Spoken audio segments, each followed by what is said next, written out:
All right, we have a special guest this evening. Joining me is former National Security Advisor for President Trump in his first term, Ambassador John Bolton. He's joining us live. Thank you, sir, for taking the time out and joining us live and taking our questions back home in India. My first question, sir, and I want to take it off from the meeting of President Trump with President Putin.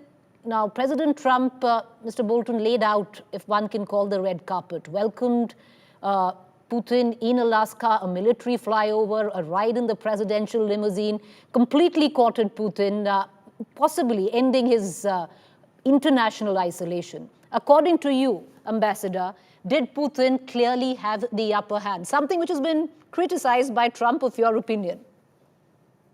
Yeah, I think Putin has been able to reestablish in Trump's mind that they're friends again, and Trump sees international relations through the prism of personal relations. And I think Putin has demonstrated again his KGB agent training in his efforts to manipulate Trump. So I think that the Russians have escaped Trump's threat of additional sanctions on purchases of their oil and left India as the only country, not China, not Russia itself, not Turkey, not others, that have been subjected to sanctions. To be clear, I think the purchase of Russian oil and gas is something India should move away from. But part of the problem here is the way the sanctions themselves have been set up. And if Navarro and Besson have trouble with that, there are things they can do to change the sanctions and then give India a chance to comply. Well, Ambassador Bolton, I'm glad you're saying it for what it is, as sanctions and not tariffs, of what is the official communique on that. But taking off from the meeting with President Trump and President Putin, now one thing is very clear: there is no ceasefire yet. Talks will have to take place even as the war is on. Putin seems to have made it very clear, and it's evident that his peace plan is practically exactly the same as what was the original Kremlin stand. So nothing really has changed where Putin comes from. No, Putin hasn't changed a bit. His objective is still to reincorporate Ukraine into a greater Russia, to recreate the Russian Empire. Putin's been telling us this publicly for 20 years. No surprise. Now, do you see President Trump here completely blinded by possibly the lure of a Nobel Prize, being manipulated by President Putin? Well, I think everybody's trying to manipulate him. They can all see that he wants the Nobel Peace Prize, but I think the European leaders and Zelensky came to meet with Trump on Monday to try to provide a vaccine or an antidote to the meeting with Putin in Alaska the Friday before. And I think this is now going to go back and forth. I don't see any substantive change by anybody. And I don't blame the Ukrainians. If I were in their shoes, I wouldn't concede anything either. But I don't see the basis on which negotiations can proceed. What Trump wants to do is kind of bounce everybody into an agreement that he can then take credit for. If it falls apart later, I don't think he's so worried about it. He can then blame it on other people. But he wants this to add to his list of accomplishments, like solving the conflict between Pakistan and India a few months ago, that make it 7 wars out of 7 this year that he's ended. The record doesn't demonstrate it, but this is Trump, the PR expert, trying to campaign for a Nobel Prize. Because if you did look at it, Ambassador Bolton, and maybe you can weigh in on it, because it did seem that President Putin wanted to talk about everything else but Ukraine. He really did not want to address the situation in Ukraine. He's very happy the way things are, it seems.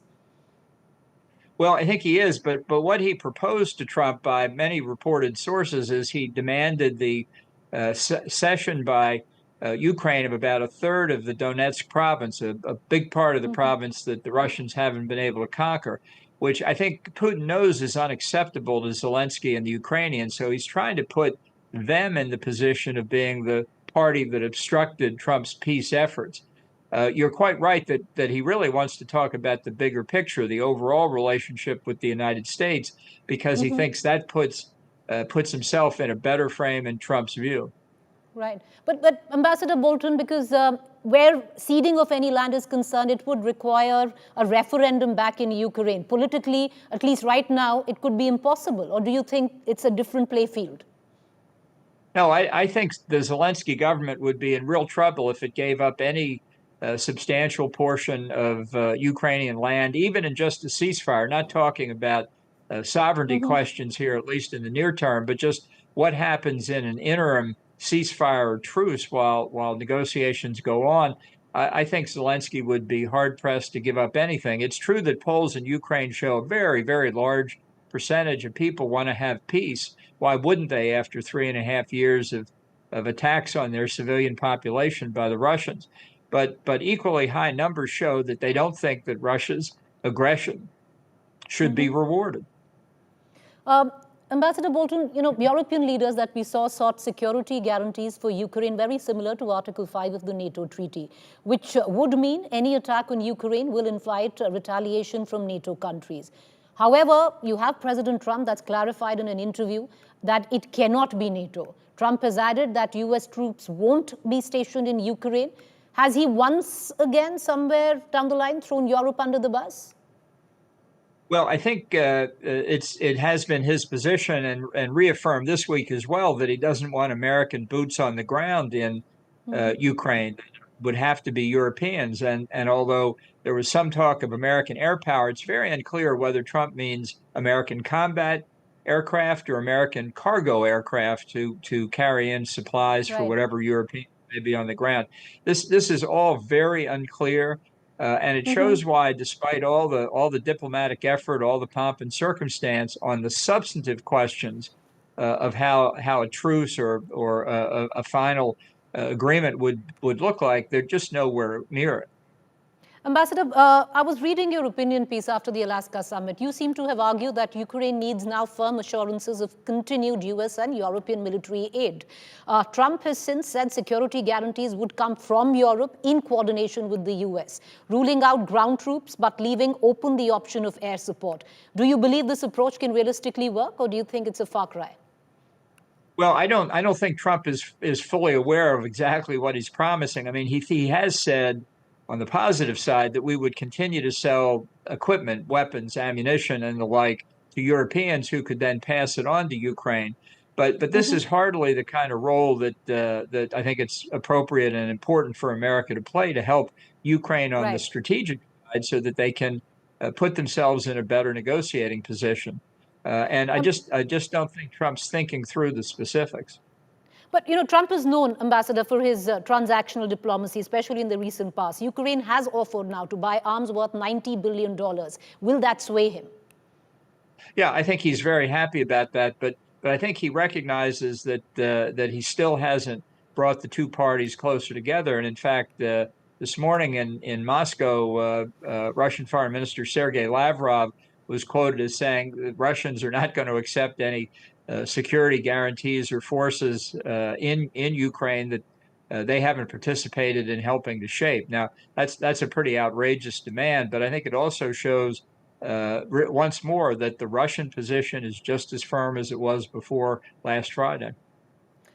Ambassador, I'm just going to take two or three questions from you regarding the geopolitics of it and implications of it where India is concerned. Now, experts seem to suggest that US President's tariff, along with perceptions of a very diminished American role in the Indo-Pacific partnerships, have accelerated efforts to stabilize an India-China relation. In the past, and you'd know that Washington has actively encouraged India to counterbalance Beijing in the region. Now, how do you view the recent thaw in India-China ties? Of course, we are coming off Operation Sindoor, where we actually thought we fought a proxy battle with China and not Pakistan.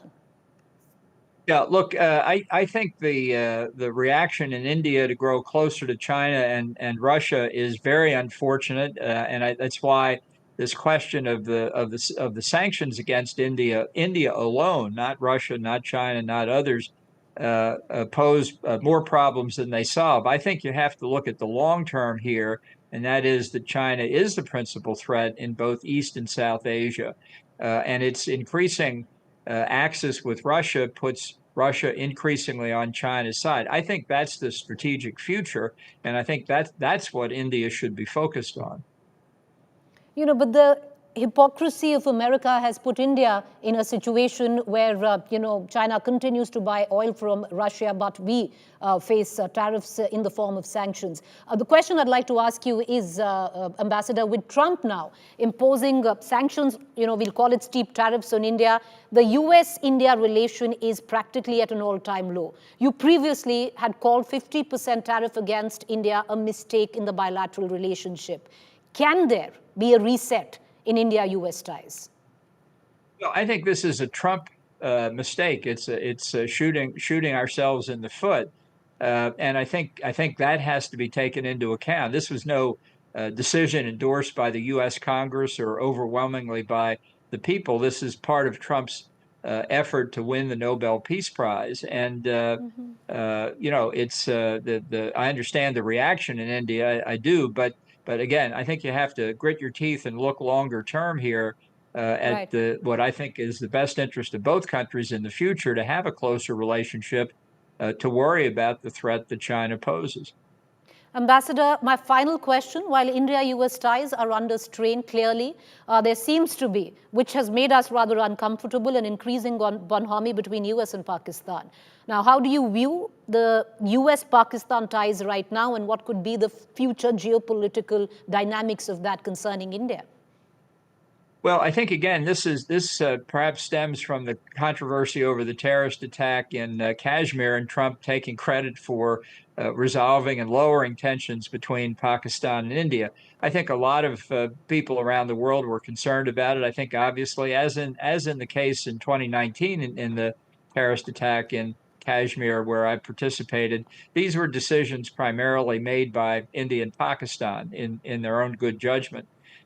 So it's important to try and keep this in perspective, and to remember that Trump is an aberration in American politics. And although we've still got 3.5 years to go, I concede that that's not necessarily the permanent direction of U.S. policy. Ambassador, appreciate you taking the time out and joining us. Thank you there. We appreciate your time. Thank you for having me.